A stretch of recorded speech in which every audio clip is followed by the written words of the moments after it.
Hi friends, welcome to ragi சமையல். ராகி சமையலில் வந்து கீரை கூட்டு பார்க்கலாம். கீரையும் உருளைக்கிழங்கு போட்டு கூட்டு, சிம்பிளான ஒரு கூட்டு பார்க்கலாமா?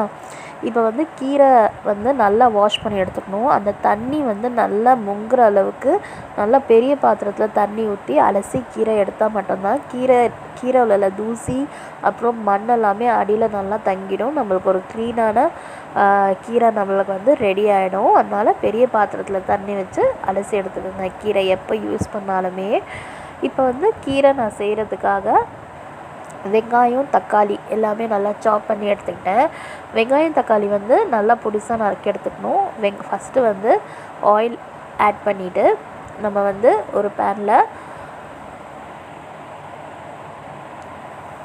கொஞ்சோண்டு கடுகு, கொஞ்சோண்டு சீரகம், கொஞ்சோண்டு கடலைப்பருப்பு இது எல்லாமே போட்டு ஒரு டீஸ்பூன் போட்டு நம்ம வந்து வெங்காயம் நல்லா தாளிச்சிடணும். தாளிச்சிட்ட பிறகு நம்ம வந்து இஞ்சி பூண்டு பேஸ்ட் ஆட் பண்ணிவிட்டு கீரை வந்து சாப் பண்ணி எடுத்துருக்கேன். அது ஒரு பக்கமாக இருக்கட்டும். அதுக்கப்புறம் வந்து தக்காளியுமே நல்லா ஃபைனாக சாப் பண்ணிவிட்டு வெங்காயம் வந்து ஒன்று பாதியாக வதங்கி இருக்கும் போதே நம்ம வந்து இஞ்சி பூண்டு பேஸ்ட் ஆட் பண்ணிவிட்டு உடனே வந்து தக்காளியும் ஆட் பண்ணிவிடும்.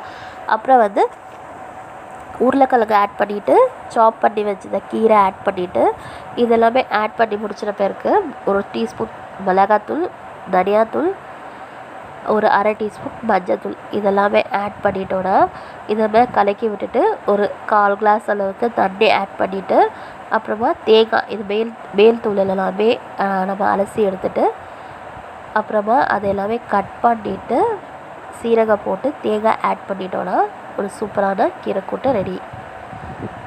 Thank you friends.